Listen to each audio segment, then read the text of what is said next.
சின்ன வயசில் நம்ம அவ்வளோ ஃபோன் யூஸ் பண்ணியிருக்க மாட்டோம். இப்போ இருக்க ஜெனரேஷன் வந்து நிறையா ஃபோன் யூஸ் பண்ணுறாங்க. அதில் நிறையா கற்றுக்குறாங்க அவங்க. அது ஒன்று இருக்குது. அதுலேயே டீமெரிட் வந்துட்டு அதில் இந்த ரேடியேஷன் இந்த இதனால் யூஸ் பண்ணாதீங்கன்னு குழந்தைங்களுக்கு சொல்கிறாங்க. அதனால் அதிகமாக கொடுக்காம எது தேவையோ அதை மட்டும் குழந்தைங்களுக்காக காமிச்சிட்டு இப்போ பெரியவங்களுமே நிறைய பேர் யூஸ் பண்ணுறாங்க. ஸோ அவங்க நாலேஜுக்கு அது யூஸ்ஃபுல்லாக இருந்தால் அவங்க யூஸ் பண்ணலாம். அவங்க தேவையில்லாமல் இப்போ இன்ஸ்டாகிராமில் ரீல்ஸ் ரொம்ப நேரம் பார்க்குறது இது மாதிரி தேவையில்லாமல் யூஸ் பண்ணக்கூடாது. அதிக டைம் ஸ்பெண்ட் பண்ணுறது அதிலே அதிகமாக அது கொஞ்சம் தவிர்த்திக்கணும். ஏன்னா தேவைக்கு யூஸ் பண்ணிக்கணும். தேவைக்கு யூஸ் பண்ணலாம். இதில் ஒரு கெட்ட விஷயம்னா என்ன நினைச்சீங்க?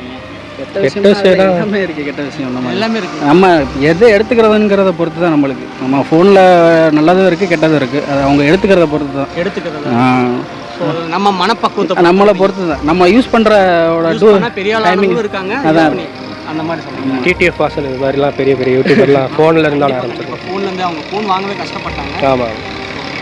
அதில் ஏற்றமும் இருக்குது இறக்கமும் இருக்குது. ஏற்றமும் இருக்குது இறக்கம்